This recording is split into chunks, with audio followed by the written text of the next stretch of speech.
1.3 million, 339,000 soldiers. That is the staggering number of Russian military casualties Ukraine's general staff confirmed as of May 8, 2026, the 1,535th day of this war.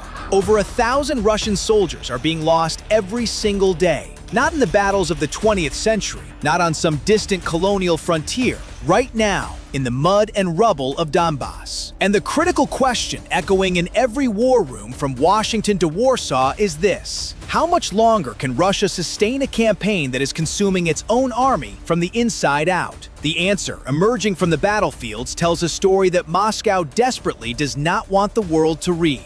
For nearly 4 years, the Kremlin sold the world a simple narrative.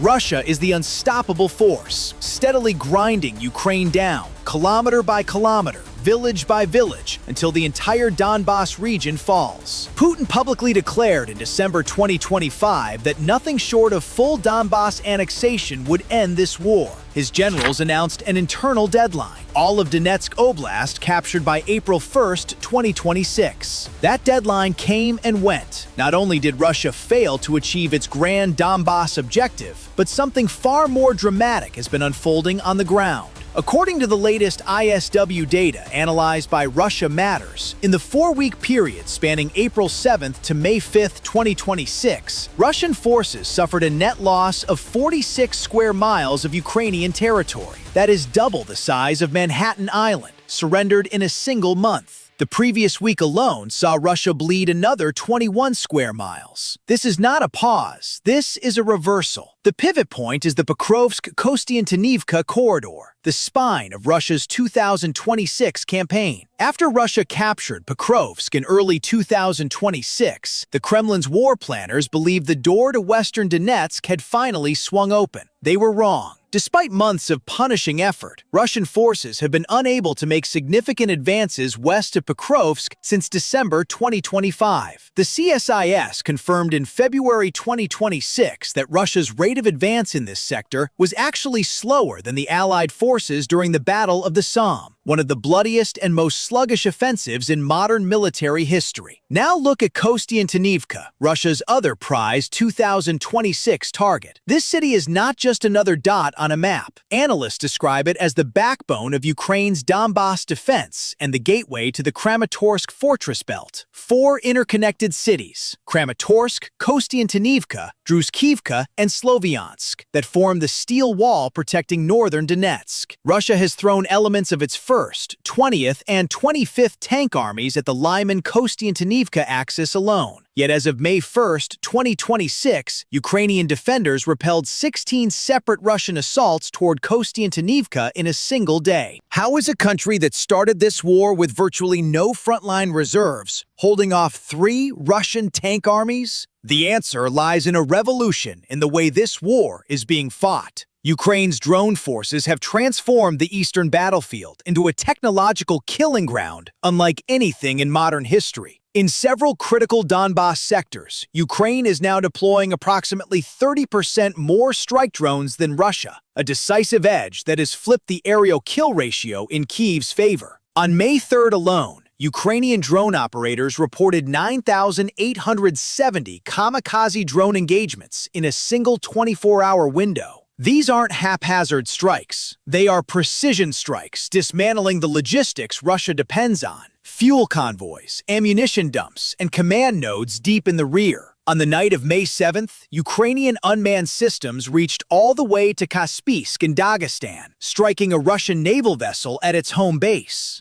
On May 8th, Ukraine's security service struck the Lukoil Permnefteorgsyntez oil refinery and a fuel dispatch station in Perm, deep inside Russia's industrial heartland. These are not defensive operations. These are strategic strikes designed to accelerate Russia's economic exhaustion. And that exhaustion is real. Russia is now recruiting convicts, mobilizing men in their 50s, and paying bonuses that exceed the average Russian annual salary just to fill frontline gaps. The price tag of every square kilometer captured is staggering. An average of 316 Russian soldiers lost per square kilometer gained. Run that number against the roughly 6,000 square kilometers of Donbas still outside Moscow's control, and the projection is apocalyptic. Nearly 1.89 million additional troops consumed before the campaign could theoretically conclude. Western officials speaking to Russia Matters in late February 2026 quietly confirmed total casualties had already crossed 1 million killed and wounded. No modern military has absorbed losses of this magnitude and sustained offensive coherence. None.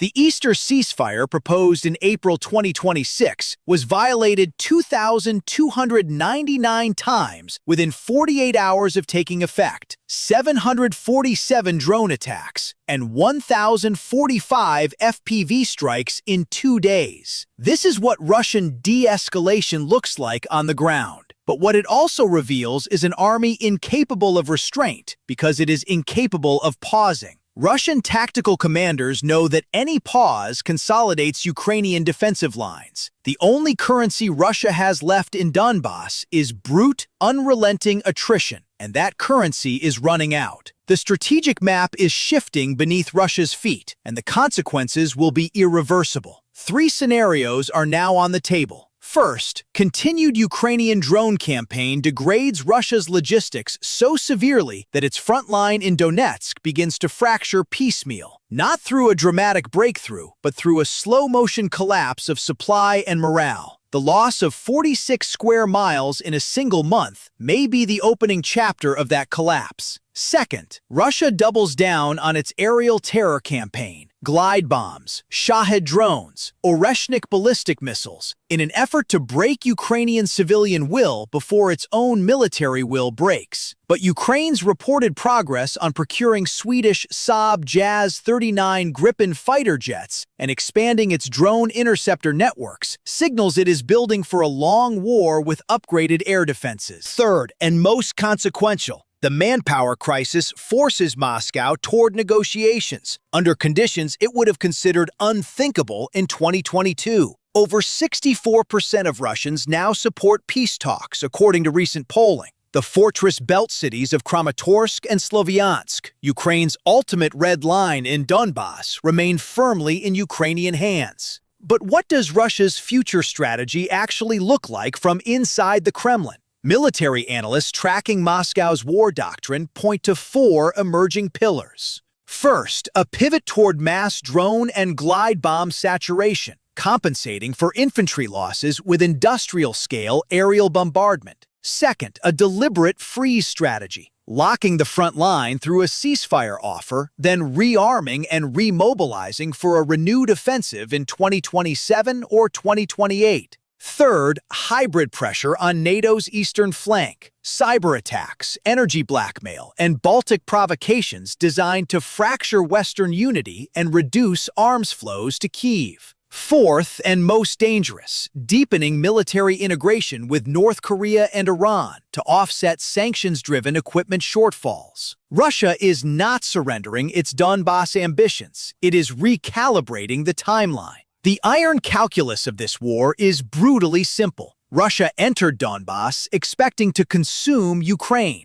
Instead, Donbas is consuming Russia. 1,000 soldiers a day, every day. And the math, at last, is no longer on Moscow's side. So the question is no longer whether Russia can win in Donbas. The question the world is now asking, quietly, carefully, but with growing urgency, is whether Russia can survive the attempt. What do you think? Will Russia's manpower crisis finally force the Kremlin to negotiate? Or will it push Moscow toward even more dangerous escalation? Drop your thoughts in the comments. For deeper geopolitical analysis, find TGN on Spotify and never miss an episode. Thank you for choosing The War Report.